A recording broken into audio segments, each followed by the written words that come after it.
सबका महापंचायत जो यहाँ हो रही है, ये गिनती मेरे बुजुर्गों के कदमों से नापी गई है। और जब जब भी इतिहास लिखा जाएगा, मेरे बुजुर्गों का इतिहास बड़े शान और शौकत से लिखा जाएगा।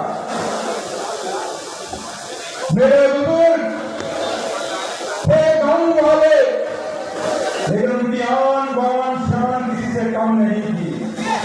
गरीब जरूर थे, लेकिन कभी झुके किसी के आगे नहीं।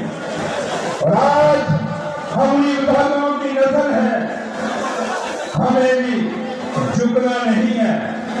सीना तान के इस हिंदुस्तान को मजबूत करना है, इस देश के तिरंगे को मजबूत करना है। और जो सरदारी यहाँ पे फैसला देगी सदभावना पंचायत की, उसको मानना है। हम बाबा महेंद्र सिंह पटेल साहब को याद तो करते हैं, लेकिन आज जब कुछ बातें हम करते हैं तो क्या उनके सपने उन्होंने हमारे लिए देखे थे, क्या उन पे चल रहे हैं? कभी अपने गिरवान में भी जान के देखिए। चौधरी चरण सिंह जी की क्या उनके जो सपने थे उन सपनों पे चल रहे हैं? ये सोचने और विचार करने की जरूरत है। हम बातें बड़ी बड़ी करते हैं, कई गांवों में कदमों में जब इकट्ठे होते हैं, लेकिन जब सरकार का फैसला लेने का बारी आती है और जो फैसला यहाँ से सरदारी देती है, हम उनको नहीं मानते। इसलिए आज के इस पावन पवित्र दिन पे मैं आप सबसे अपने बुजुर्गों के चरणों में बेनती करूंगा और नौजवानों आपसे यही कहूंगा, क्या हमें अपने बुजुर्गों के बताए हुए रास्ते पर चलना चाहिए या नहीं चलना चाहिए? हाथ खड़े करके बताओ, जोर से बताओ, चलना चाहिए कि नहीं चलना चाहिए? तो जो सरदारी यहाँ से कल फैसला देगी, वो फैसला माना जाएगा कि नहीं माना जाएगा?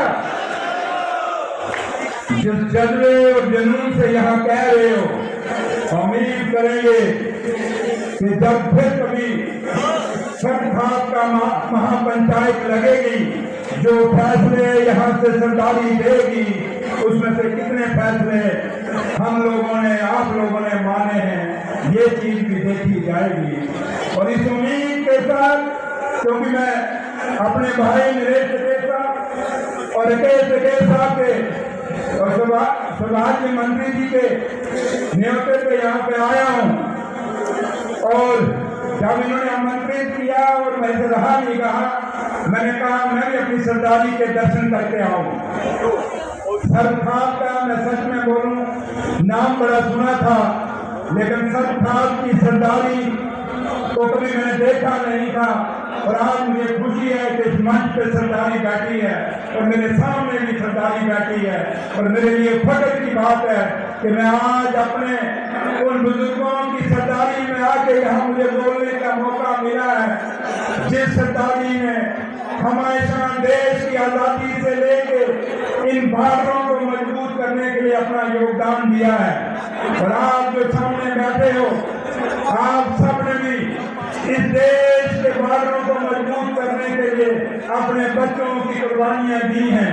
और मैं भी आज फख्र से कहता हूँ, जिस मुकाम पे खड़ा हूँ, मैं एक फौजी का बेटा हूँ। अगर बाप फौज में ना होता तो शायद मैं यहाँ ना होता। तो इसलिए मैं उस सरदारी में से हूँ जिस सरदारी ने देश के स्वतंत्रता के अंदर अपनी लाखों में कुर्बानियां दी, अपने बच्चे निछावर किए, ये सोच के नहीं कि कल मैं देश का प्रधानमंत्री बनूंगा, कि मैं देश का कहीं मुख्यमंत्री बनूंगा। सिर्फ अगर मेरी सरदारी ने, मेरे बुजुर्गों ने अगर कुर्बानियां दी थी, उस हिंदुस्तान के, जिस हिंदुस्तान के अंदर हर आदमी को बोलने का मौका हो, हर कौम को अपना हक रखने का, उसको पूरा पूरा हक होना चाहिए। और जैसे आज ये पूरा एक गुलदस्ता हिंदुस्तान का बैठा हुआ है सरकारी का, जिसके अंदर कोई हिंदू नहीं, मुसलमान नहीं, कोई सिख नहीं, कोई ईसाई नहीं, यही हिंदुस्तान है, यही बुजुर्गों की हमें विरासत है। इस विरासत को मजबूत रखिएगा। ये विरासत बड़ी अमीर विरासत है। ये विरासत पैसे से नहीं खरीदी जा सकती। ये विरासत सोना और चांदी से नहीं खरीदी जा सकती। ये विरासत अगर खरीदी तो खरीदी किसी ने तो बाबा महेंद्र सिंह पटेल साहब ने खरीदी, सिर्फ आपसे हाथ मिला के अपने दिल के साथ दिल जोड़ के। आज उनके बेटे चौधरी नरेश पटेल साहब और राकेश पटेल साहब उस विरासत को चला रहे हैं। मुझे फख्र है बाबा के असूलों का और उम्मीद करूंगा कि आप भी उन बाबा के असूलों पे चलोगे। इन्हीं लफ्जों के साथ आपका बहुत बहुत शुक्रिया। जय जवान। ये नहीं है लोग अगर यही पॉलिटिकल पार्टी का नारा लगाए, बड़ा जोर से लगाएंगे। वो आपकी पॉलिटिकल पार्टी ना मेरी पहचान है, ना आपकी है, ना किसी की पहचान है। हमारी पहचान जो इस जवान किसान से है। ये नारा मेरे बुजुर्गों का है, ये सियासत का नारा नहीं है। जय जवान, जय जवान, जय जवान। शुक्रिया। जय हिंद, जय भारत।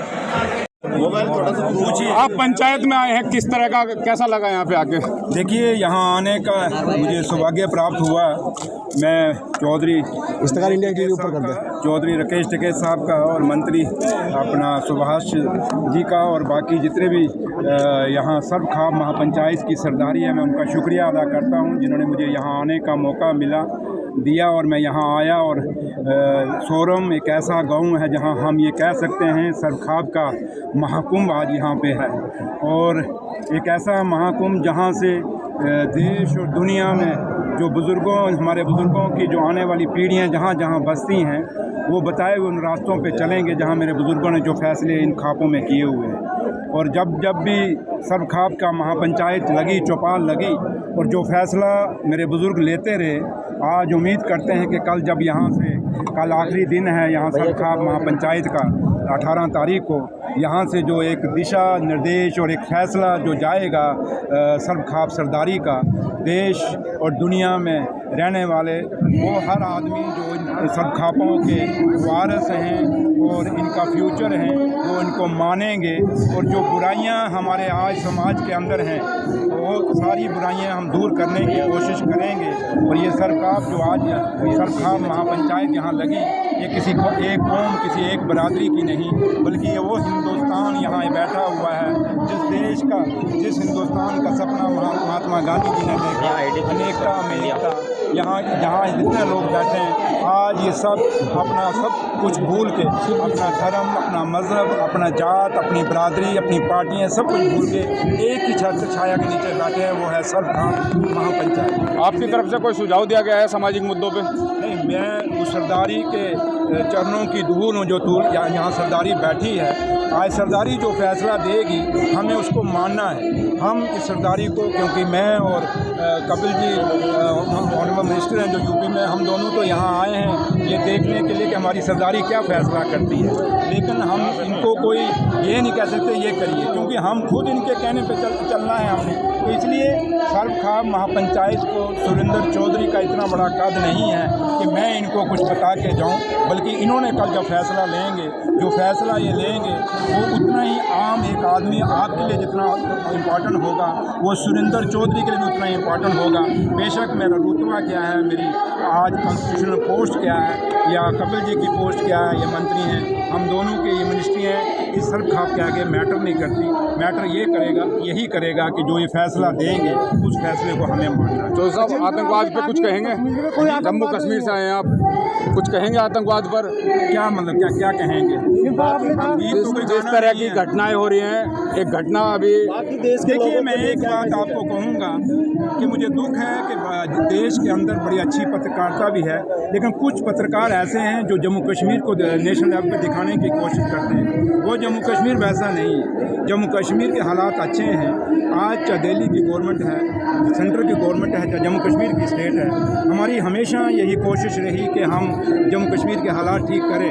लेकिन इक्का दुक्का कोई हादसा होने से अगर पाकिस्तान कर जाता है, इसका मतलब ये नहीं कि जम्मू कश्मीर के हालात ख़राब हैं। इसलिए जम्मू कश्मीर उतना ही पीसफुल है जितना हमारा यूपी है, बिहार है, दिल्ली है, पंजाब है, हरियाणा है। इसलिए हमें जम्मू कश्मीर को खाली इन बयानों में नहीं रखना चाहिए, बल्कि एक टीआरपी के लिए नहीं रखना चाहिए। जम्मू कश्मीर को समझने की ज़रूरत है। और जम्मू कश्मीर आप लोग आइए, मैं न्योता दे के जाता हूँ। जम्मू कश्मीर में इवन के कश्मीर बेशक आज दरबार मूव हो गया, दफ्तर सारे जम्मू में आ गए हैं, क्योंकि ये महाराजे की विरासत है। ये दरबार मूव महाराजा साहब ने चलाया था कि सर्दियों में वो जम्मू आता था और गर्मियों में कश्मीर जाता था। आज सर्दियाँ हैं, इसलिए दरबार जो हमारा है सारा ऑफिस जो है वो जम्मू में लगते हैं। आप उसके बावजूद भी कश्मीर में अगर आप लोग कोई घूमना चाहते हैं, पत्रकार मेरे दोस्त, मेरे साथी, अगर मेरे भाई आना चाहते हैं, आइए, मैं आपका जुगाड़ कर दूँगा।